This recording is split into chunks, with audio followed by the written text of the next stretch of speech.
Have you ever looked at a world map and wondered why the borders are drawn the way they are? Or why certain international organizations hold so much power? The answers, in large part, lie buried in the rubble and the treaties of the two most devastating conflicts in human history, the World Wars.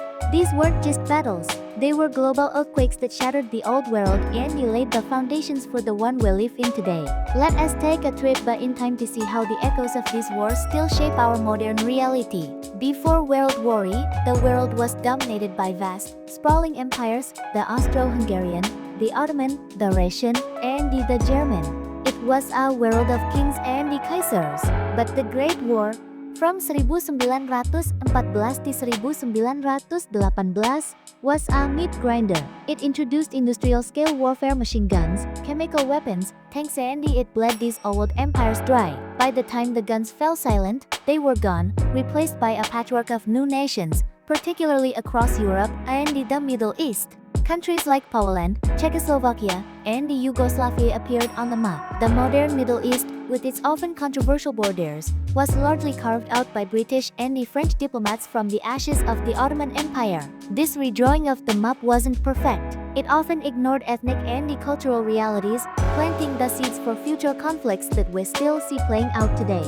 But if World War I cracked the old order, World War II absolutely shattered it. This conflict, even more global and destructive, saw the final collapse of European dominance. The United Kingdom and France, though victorious, were financially and morally exhausted. The old colonial powers could no longer justify or afford their overseas empires. This accelerated a massive wave of decolonization across Africa and Asia. In the decades following 1945, dozens of new independent nations were born, from India and Pakistan to Ghana and Vietnam. Each new flag represented a dramatic shift in global power, moving away from a few European capitals and spreading across the globe. This was a messy, often violent process, but it fundamentally changed the composition of our world. Out of the immense suffering of World War II, the world's leaders were desperate to prevent such a catastrophe from ever happening again. This desperation gave birth to the United Nations in 1945. Unlike its failed predecessor, the League of Nations, the UN was given more authority and the backing of the world's new superpowers. Its goal was to provide a forum for diplomacy, to promote human rights, and to maintain international peace and security. Today, the UN is involved in everything from peacekeeping missions and refugee aid to climate change initiatives and the global health crises. While it's often criticized, its existence is a direct legacy of the world's desire to choose cooperation over conflict after 1945. However, the end of World War II didn't bring lasting peace. Instead, it created a new kind of conflict, the Cold War. The world was now split into two camps, led by the two victorious superpowers who emerged from the war, the United States and the Soviet Union. One championed capitalism and democracy, the other, communism. This ideological struggle divided the globe for nearly half a century.